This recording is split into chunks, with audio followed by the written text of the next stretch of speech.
the crown, Rockies to bats. My team, my vision, placing both bets. Strategies drawn with passion and might. Gridiron tactics with all the night. Set my lineup, it's time, gotta make that call. Dynasty dreams, I won't let them fall. Every yard, every play, it's all on me. The future's bright, champions you'll see. Hold the line and fight the sound. In Dynasty, we'll own this ground. Trading players, build it strong. In this league, we'll right the wrong.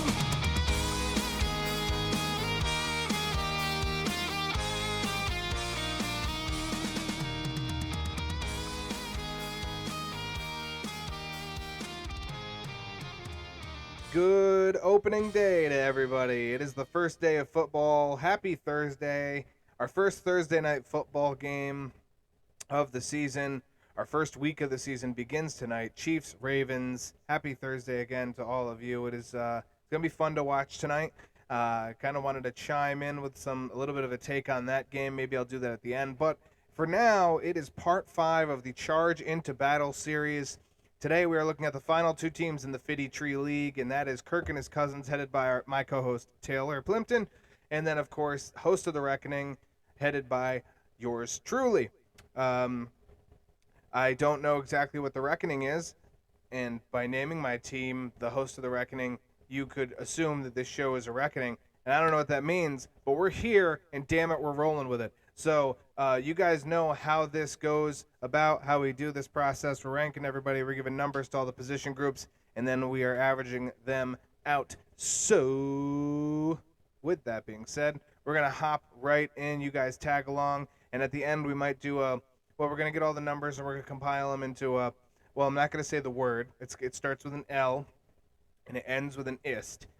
And that means that once we have that, we can kind of see, maybe take a look at what the projected rankings and finishing at the end of the season would be. But for now, let us jump right into the first team. We're going to take a look at Taylor's first in this video for part 5, so strap in! And here we go. We're going to start off Kirk and His Cousins by Taylor Plimpton, otherwise known as the Super Duper Weenie Wagon.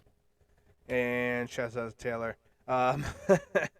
We'll start off, as usual, with our quarterback position. The next to last team, it's hard to believe we're already here. It is this close to some football, some real football. Anyways, we're also this close to my girlfriend hating me because Sundays are going to be spoken for. Just kidding, honey. Kirk and His Cousins. Start off with the quarterback room. Dak Prescott, Kirk Cousins, and Deshaun Watson. Taylor had a bit of a giant panic moment when he cut Dak Prescott and then had to pay more for him after free agency. But again, cost isn't so much of a factor in this, right? We have rosters, they are set up, at least for now. We'll talk about that when we get to a little later in Taylor's roster. But $61. Dak Prescott was, I believe, like the second or third quarterback in fantasy last year. Hard to believe he doesn't regress at least a little. I know that offense is good, but it is not as good. None of the Dallas Cowboys is probably as good as it was last year. Kirk Cousins in Atlanta probably took a tiny step back with the weapons that he has, but took the payday, has some solid pieces around him. Deshaun Watson needs to stay healthy. I think Watson has a lot to prove. He's the question mark of the group. Dak and Kirk, good. I mean, I have Dak as my QB6 this year. I have Kirk Cousins as my QB13 this year. I'm really, I mean, it's a solid group. It all depends on the floor for Kirk Cousins is lower than Dak. I think the ceiling for Dak is higher than Kirk Cousins. I think this makes a lot of sense to everybody. I'm not breaking any news right here. So for me, this group screams kind of like in the mid sevens. I'm gonna say a 7.4 for this group. I think obviously you can have some better pieces. There are the Trey Lance, Cooper Rush backups. You have no Atlanta or Cleveland handcuffs. So, if if Deshaun Watson goes down with an injury, which, he's not, obviously he's prone to do that, or he can do that. It's in his history. Then it could be a problem for this team. So I'm going to go, I'll go 7-4. I'm going to back it up just a little bit there. Don't know what I did with all of this. There we go. 7.4 for Taylor at the quarterback position. Moving along to the running back room, Devon Achane, Jonathan Taylor, Javonte Williams, Zamir White, Tyjae Spears. I knew there was some other. This is a pretty good running back room. I'm still not very high on Devon Achane this year. I think as we got closer to the season, a lot of fantasy outlets moved him down from the RB6, RB8 range to the RB12, RB15 range, which is appropriate, I think. You have to expect him to regress. You have to expect Raheem Mostert to regress, and they're probably going to, at some point, work in Jalen Wright as the season goes on. Maybe not immediately. However, with that said, he does have a very high ceiling on a point-per-game basis. I do like Tyjae Spears, who will be a 50-50 in Tennessee. He's a very good team handcuff. He's not a handcuff in the sense that he's going to be behind anyone on a depth chart, but he is, the next in line at the depth chart for a starter for somebody in terms of Taylor's roster. Javonte Williams is a very sneaky play. I think Javonte is going to have a high ceiling. I think Jonathan Taylor, of course, is a top 4 option at the running back position this year. And Zamir White, it's to be seen if they actually go with Zamir White long term. And I'm not even talking long term, but into the season more than a handful of games. I know that he produced when Josh Jacobs was out last year. I don't know. I don't know if that could happen. If that was a fluke, that could. There's a lot of possibilities with that. I'm not so certain on it. I don't have Zamir White in my RB top 20, but. Obviously, I have Jonathan Taylor. I have Javonte Williams. Definitely inside that top 20. I'm gonna give this. I have Achane. I think he's RB 17 for me, if I remember correctly. For me, this group, it's tough. There's a lot of good pieces here. I want to go 7-8 again, 7-7. I think there's more depth. There's not so many top options, but you're definitely going to have dependable starters throughout the season, barring injury. I'm going to go 7-7 here. I think it's too good. There are some 50-50 splits, specifically in the sense of Tyjae Spears, and I think Devon Achane is going to be more 50-50 than people want to admit to him. But I can see both Javonte having 250 fantasy points. I can see Achane doing another 200. I can see Jonathan Taylor having 100 or 275 probably, 250, 275. He could have a very good season with Indianapolis. So I'm going to give that a 7-7. To the wide receiver position, a lot of rookies. If you watch the post-rookie draft show for the Fiddy Tree League that I did here just a few episodes ago, Taylor drafted all of the rookie wide receivers, every single one. Not a single one went to anyone else. He just focused on the position a lot. It's okay.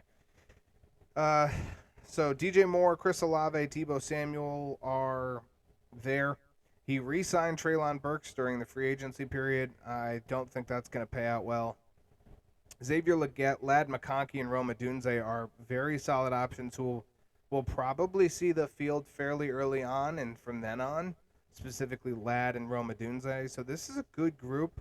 Deebo is not exactly the number one option, but absolutely a good fantasy option.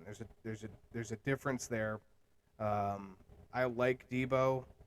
I like Olave this season. Man, this is tough. I'm gonna go. There's a lot of rookies that may not necessarily see the field. Definitely won't see a starting lineup unless there's a lot of people injured. I'm going to go DJ Moore, Chris Olave, Deebo Samuel. Man, that's 3 of the top 30 wide receivers probably. Heading into week 1, I think they're all top 30 in my predictions for wide receivers. So I'm going to go... Man, this is kind of tough. I'm going to go 7-8. 7.8. At the tight end position, we got David Njoku, Cade Otton, and then the rest. They're acceptable. Are they blow out the water? No. I don't think Troutman or Moreau are going to be anything impressive either. Njoku has more pass. There's more pass competition in Cleveland, as much as we don't want to admit it, that Jerry Jeudy was brought in and signed to a deal to stay there, to be the number 2.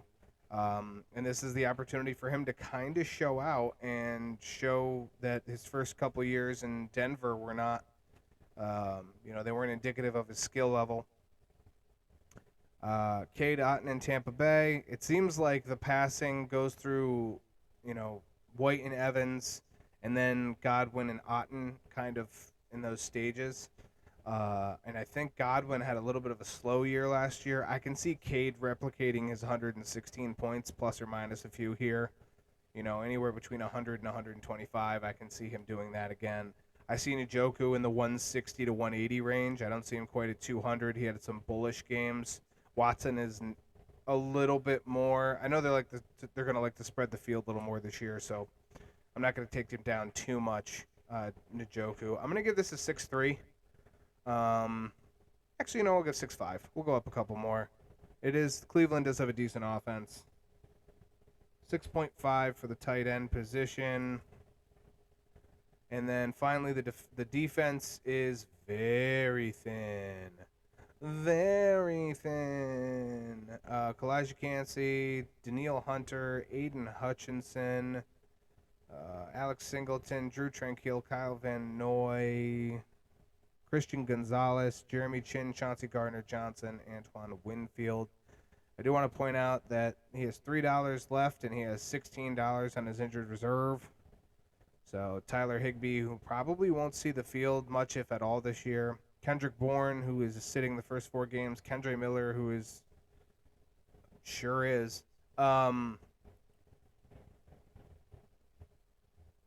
Okay, let's see here. Toilet paper? Toilet paper? Enough of that. Julius Brents is a solid option. I don't see a lot of pieces that are first off, you need to start 4 defensive tackles, 4 defensive ends. So week 5, he's not starting 2 people. He's going to start 2 people who are on bye, at least at this point. Assuming one of these, Kendrick Bourne, let's say, comes off IR, he'll be able to activate him, but he's not going to be able to do anything. He's going to have to probably pull some moves to get another defensive tackle in there if he wants scoring. Linebacker isn't crazy deep. At least he'll be able to start until week 14. Cornerbacks. It's not, and it's not like the biggest names. Like Quincy Williams is notable. He had a large amount of chunk of points last year. Alex Singleton had a great year, probably a little overachieving there. But the rest of these guys, Antoine Winfield had a good year in Tampa Bay. And Danielle Hunter is a good defensive end, but some of these guys just don't shake out for me. Aiden Hutchinson is probably the biggest piece out of the defensive tackles.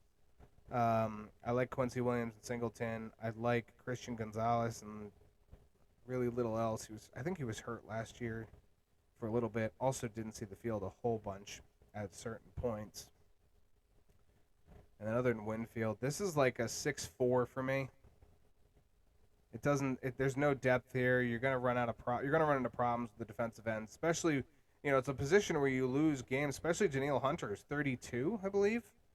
33. He could get hurt easily. I know he went to Houston, signed the contract, but he may be split time at first, and then on the other side, he may be also hurt. He got hurt a couple times in Minnesota over the last couple of years and missed some games. Quincy Williams is a good piece, but I'm going to go 6-3 on this. So real quick to average out.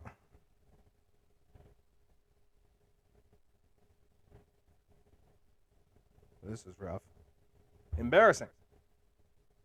It's a 7.2. I'm gonna give, and I think the 7.2, comparatively speaking, I hate to speak down to Taylor, but comparatively to Rob, who I think has 6 to 8 wins at his 7.2, I think we're down in the 5 to 7 range for Taylor.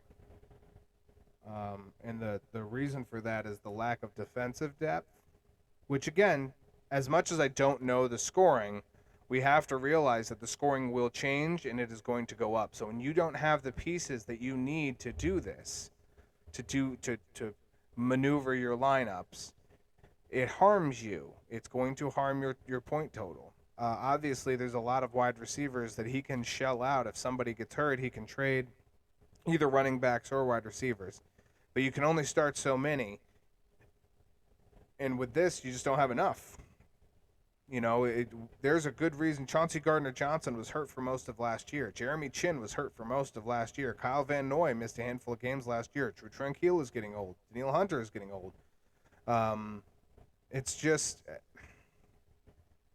not enough confidence in the defense from my point of view. Let's just be fair about it. So 7.2. I'm going to give him 5.5 to 7 wins. And that is that's based on mostly offensive production, which is what we used to look at a little bit more. I think with the defensive scoring, it's going to sway back. So that's my take on Taylor's team. And that means we have come to the feature presentation.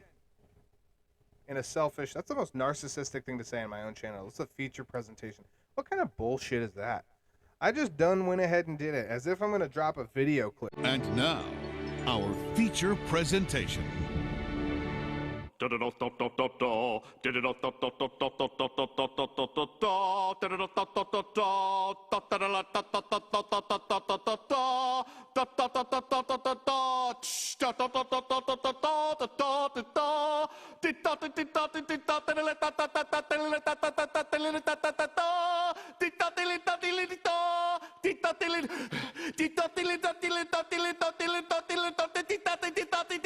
Go suck a dick, suck a dick, suck a motherfucking dick. Suck a dick, suck a huge or small dick.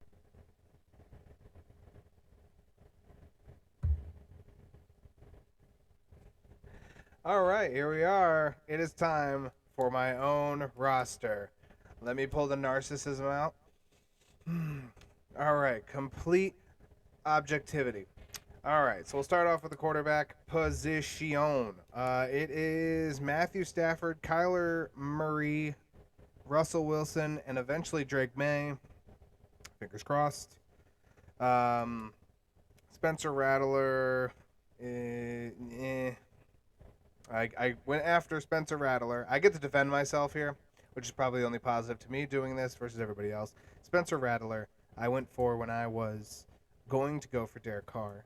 And then all of the quarterback shuffling between Wacker and Zach, I ended up with Russell Wilson and Justin Fields instead. I'm hoping Justin Fields isn't completely shut out of the league this year. And I hope that he can find a home maybe next year because he's on a good contract. But any Hoosers, that is the quarterback room. Obviously, Kyler Murray, a top probably 7 quarterback, maybe 8 quarterback in the league. Just because of his rushing ability, always helps boost. If he didn't rush, he'd be like a QB 11 to 15 range. But he has weapons. He has Trey McBride. He has Marvin Harrison Jr. I think the O-line is going to be a little bit better in general for rushing for Arizona. So I am hopeful of that, and I do expect that. Drake May, I think, is the better quarterback in New England. The reason they are starting Jacoby Brissett is because Gerard Mayo has to be a new quarterback who makes dumb mistakes, and this is one of them. Although it is a hard start to the season, so I will caveat that by saying first 4 games, I guess I can kind of see it. But I think by week 5, if Drake May isn't starting, I'm going to start asking why you even drafted him and not Marvin Harrison Jr. at 3. Matthew Stafford is probably in one of the last couple years of his career. He's infrequently healthy consistently, if that makes sense. There's no consistency to his health. So I'm hoping that he stays on the field again this year. 281 points last year, not bad. I think he only missed 2 games. Justin Fields, on the other hand, had like 4 missed games, a bunch of zeros, and he had 270 points. So that shows you the difference in rushing. But all in all, this isn't like an outstanding quarterback room. It will get the job done. I think Kyler Murray is the standout here. He had 172 points in 8 games. I am going to give myself at the quarterback position, I'm going to give myself a 7-1. There's a little bit of a depth that helps influence that a little bit for me. Stafford is not a bad quarterback. Kyler Murray, obviously not a bad quarterback. I am hoping there's some development between Drake May. So fingers crossed on that. The running back position, Tyler Algier. Well, we want to start there. Let's not start there. Let's calm down. Saquon Barkley, Rashad White, Jerome Ford. Then you can go to Tyler Algier. There's a couple handcuffs here. Zach Charbonnet, a young piece, and of course Jalen Wright, who I'm a little higher on than probably most are. Obviously Saquon and Rashad, two of the top. I mean, Saquon's probably a top 8 running back this year, assuming health. Rashad White is probably very close behind him, top 10, top 12. So I do like my running back room. I went out and I aggressively pursued a running back and got Saquon. He's expensive, but I had to do it. Jerome Ford is going to be more fantasy viable than people really realize. I know that they've started Nick Chubb on the IR. From what I've read of, from doctors who have assessed a lot of football injuries, Nick Chubb's chances of being extremely fantasy relevant this year are not very high. Even when he comes back, which, I've seen everything from week 6 to week 10 as a comeback, a 4-week ramp-up period, and then like a 25% efficiency dump from his pre-injury numbers after that 4-week ramp-up period. So that would basically put him at the whole season. And I think the way that it looks is they're looking for potential running back help. They're looking for roster help. They restructured Deshaun Watson's contract and they made his cap hit $76 billion in the next 2 years or whatever, just so they could have some flexibility this year. So I'm intrigued to see what that becomes. I'm not sure if that's just an insurance blanket, but I think the running back position would be a spot where they would look to improve. Jerome Ford cannot reproduce what he did last year.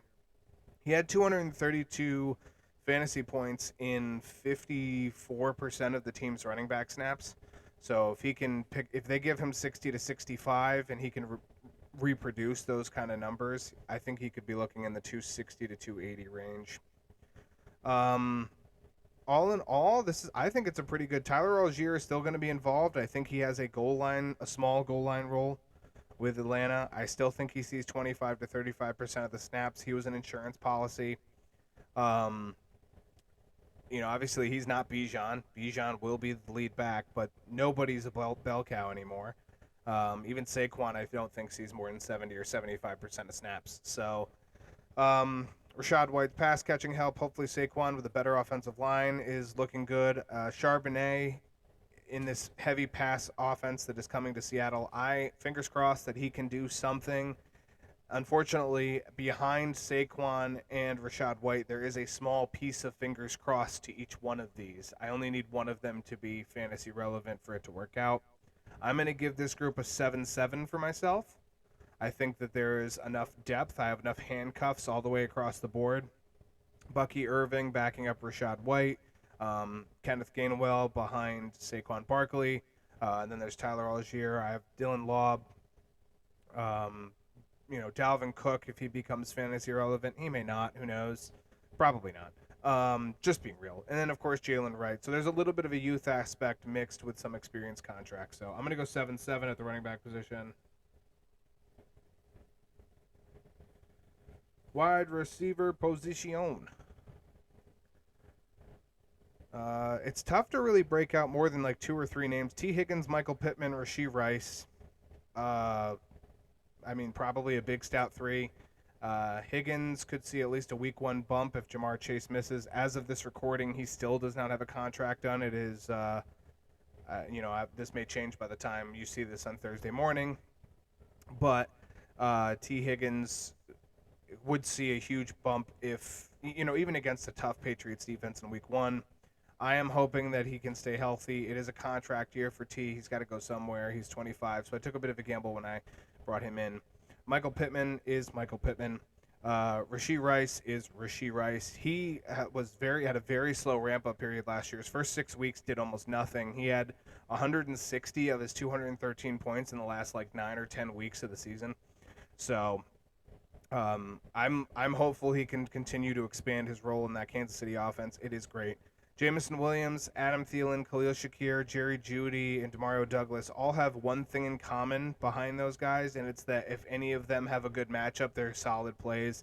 Adam Thielen is not going to disappear from this offense. I continue to hear that people are like, oh, Deontay Johnson's going to have 763 catches. No, he is not. It's easy to guard Deontay Johnson at this point because you know he's the guy to do it. Adam Thielen's floor is more protected. He is a slot receiver. He is older. He may not even stay healthy the whole year, but if he is playing, I think he's good for 5 receptions a game. I think he's good for 30 to 40 yards a game. If he finds the end zone, he finds pay dirt, super de-duper. I think he's still fantasy relevant. He's not a wide receiver 2, but probably in that wide receiver 3 flex range. Jamison Williams last year was kind of in the flex range. He was approaching it. If the training camp lives to anything in the season, I think Jamison his ceiling is low tier wide receiver 2. And I'm hoping that is something that he can become. Jerry Jeudy was kind of they signed him, might as well pick him up and see if he does anything. Demario Douglas is the only wide receiver in don't say that word, is the only wide receiver in New England that has any experience with the field, essentially. The offensive line is young. There's going to be a new quarterback there eventually if they're smart, knock on wood. And then there's Javon Baker and Jalen Polk, who are wide receivers. Kendrick Bourne, I guess, would count as well. He's on the IR for the first 4 weeks. Anyway, back to this group. If I can get top 30 in the league out of Rice, Higgins, and Pittman, which I think for at least 2 of those 3, it's pretty safe. I think this is a very good group. I am going to go with a 7-6.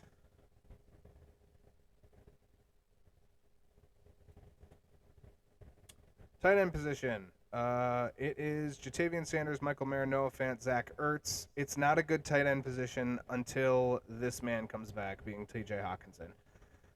Nobody really knows when that'll be. The same doctors that were criticizing Nick Chubb, not criticizing, that's probably a bad term, but were stating Nick Chubb's more, ramp-up period in that fantasy relevance conversation. Those same doctors looking at T.J. Hawkinson have projected about a week 6 return and similar 4-week ramp-up period, and he's going to have a little dip as well from his production. He's not going to be able to do the same things for at least most of the rest of the season. It's tough to sit here and go, this is going to be a dependable group. I think Noah Fant's ceiling goes up a little higher, but none of these guys are really that great. I do see Michael Mayer still being involved. I think Jatavian Sanders is the tight end 1 before the end of the year. Zach Ertz is currently the tight end 1 going into week 1. It all depends on when he loses that to Ben Sinnott. So this is similar to kind of like we were talking about the depth pieces with running back. It's a similar question of, what ifs? So, for me, I'm going to go 5.7. It's not a great group right now. And with the question marks surrounding T.J. Hawkinson, I can't really. If Hawkinson was active, I think this would be in the mid-6s, mid-6s to high 6s, just because Hawkinson is a stout tight end. But you can't look at that and just go, ooh, fantastic, because you don't know when he's coming back. You have to look at what this is. And I'm probably even being a little nice at 5.7. Last group, defensive players. Standouts, Will Anderson, Jadeveon Clowney, Jared Verse, Devin A. Diablo, Tyrell Dodson, Jeremiah Uosu-Karamoa, Terrion Arnold, Devon Witherspoon, Jaquan Brisker, Brian Branch. Brian Branch is probably going to be very good for his salary. It all kind of comes down to how these guys work system-wise. I think Jaquan Brisker is going to continue to be an absolute monster in Chicago. Cornerback position, it's all Terrion Arnold. I'm really banking on Terrion Arnold to not interfere on Brian Branch. Linebackers are okay. They're not amazing. I kept Deion Henley, and I'm hoping that he actually does something this year. He is supposedly first on the depth chart, but big question mark. And then Will Anderson. I like the defensive tackle, defensive end group the most out of these 4 groups for me, and right behind them, very shortly behind them, is the safeties. It's a big question mark at the linebackers, which is a big group to have a question mark at. I would have liked a little bit of a more profound name in free agency, and I have a lot of week 10 buys at the linebacker position. So we're gonna go with a 7 flat on this group.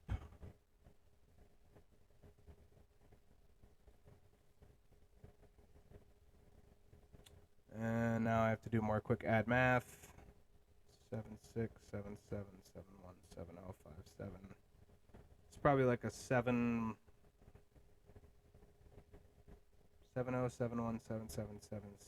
averages to 7457 on 4. Yeah, we'll put a 7 flat, and I'll put myself in the same 5 to 7 wins. It's actually probably 5 to 6 wins. Fuck this shit, I'm out.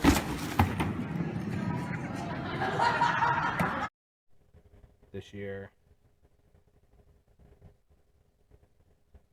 So now you have your rankings. So if we will take a look at the completed chart, we now can play the song because we have a completed list. Things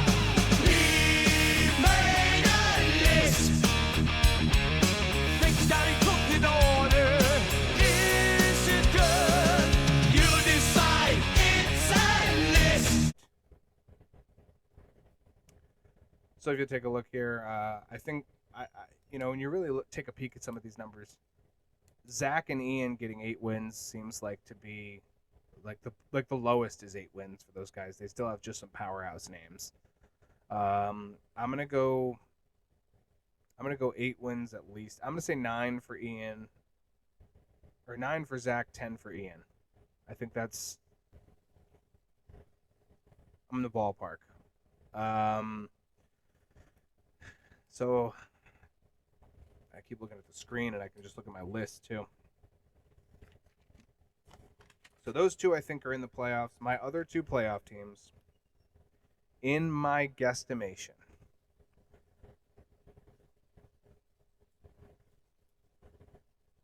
I think, it's so tough. Because again, injuries is going to be what changes this in its entirety. I have, it's so tough. I'm gonna go with Jimmy making the playoffs.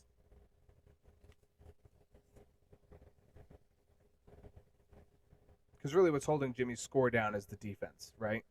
And, waiver wires, injuries are more frequent on defense than some of these bigger names on the offense. So I think he can overcome some of that. So I'm going to say Jimmy makes the playoffs with 7 wins. He goes like 7-6. Oh, that's so tough. I'm going to go with Matt second. Or Matt is the other team. He will probably also have 7 wins. So that is my playoff prediction. You heard it here first. That is my playoff prediction is Zach, Ian, Jimmy, and Matt. And those will be the 4 to fight it out for the Fiddy Tree Championship this year. So, with all of that said, we are done with the Charge into Battle series. Do let me know in the comments for the Fiddy Tree guys. Message me, leave a comment, do something. Tell me how trash this is. Tell me how wrong I am. Tell me how hard I was on myself, how soft I was on myself. Pause. Give me some sort of feedback. That's kind of all I'm really looking for at this point, is to basically, how did this work in video format? These are my thoughts. This is how I got to my conclusions. This is how I wrote what I wrote the last 2 years, and now I've just put it on video. So, with that being said, my name is Derek. You guys have yourself a fantastic Thursday. Enjoy some Thursday night football, and you will see another video from me next week after week 1 comes out, and you're going to see exactly how this format works out when we start looking at lineups and we start looking at what kind of matchups I will be putting into my roster. It'll be a little bit more centric on myself because I don't know who, unless I have a guest on the show in the future, which will happen, I don't know what everybody else is thinking, but I can tell you what I'm thinking. So for Derek and the Fantasy Flyer, you guys take care, pop some popcorn, have some wings, drink some beers, watch some football, and we'll talk to you next week. Have a good week 1 Fantasy Flyer followers. Bob Barker reminding you, help control the pet population. Have your pet spayed or neutered. Goodbye, everybody.